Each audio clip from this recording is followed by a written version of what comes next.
It's been said that necessity is the mother of invention. We like to think healthy mothers necessitate Mommy, innovation. come here by mommy. The Regional Community Action Team at One Health in Montana is jam packed with community service providers who have become experts at social entrepreneurship, finding innovative solutions that enable young people, families, and communities to achieve results beyond what seemed possible today. For our team, there is one special set of 4 steps social entrepreneurs use over and over, and we'd like to share this with you while we share about one of our favorite innovations: recovery doulas. Step 1 is to listen. In our work as community based service providers, many of us are peer support specialists. We heard several things. Number 1, only some of the people that we cared for were successfully completing treatment programs, but many of them were quitting or had quit using substances on their own because they wanted to be better parents. Number 2, expecting fathers or partners were having a hard time too. Their mental health was affecting how the family unit was doing during the prenatal period. Number 3, partners had a significant influence on how their birthing partners were entering substance use, entering recovery, experiencing relapse, or maintaining wellness. Many women were able to enter recovery while pregnant, but pressure from their partners caused an immediate return to use. And number 4, one of the most vulnerable times for new mothers was the period right after birth, where there is a significant increase in the risk of depression, overdose, return to use, and suicide.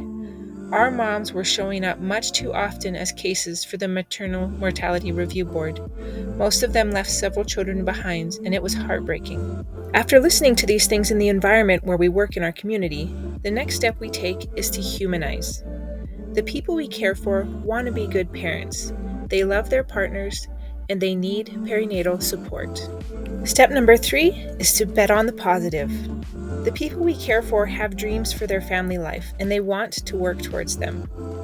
If dads and partners are offered non judgmental support and education that allows them to be supportive partners, they will take it. And finally, step 4, innovation. We realized what both moms and dads or partners needed, beyond what we were providing with peer support, was a doula.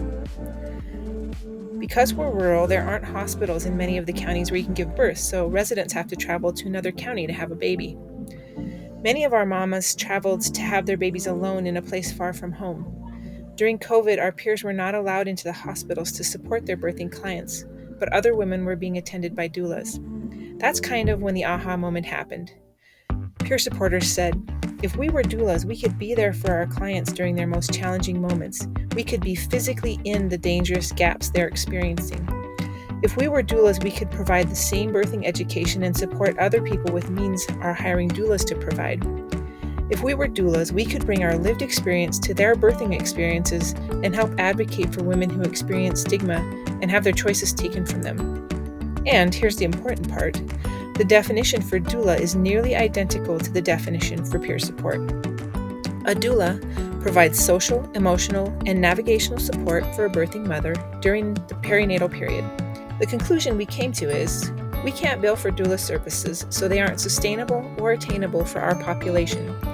Our peers are willing to provide peer support all night long while the families they work with grow their families toward health and healing. And that we can bill for.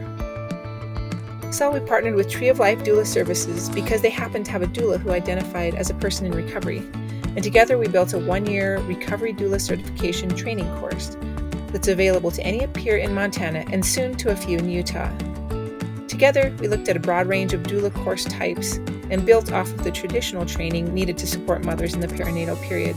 We added additional training for families impacted by substances, families struggling financially, justice or child protective services involved families, families caring for the unique needs of a baby born exposed to substances, and people who have experienced trauma. Then we trained our peers as recovery doulas or recovery daddy doulas. To date, we have 36 people involved in the course. But that's not the end of the story. The best part was yet to come. And I get the pleasure of sharing with you 2 of my favorite stories. In one of our counties, we have only one peer who happens to be a male trained as a doula. He's a spinning babies expert and the whole 9 yards. We were expecting that he'd be supporting some of the dads of the women in our MOUD program, but as it turns out, he was providing peer support for a couple that was expecting through our Meadowlark program.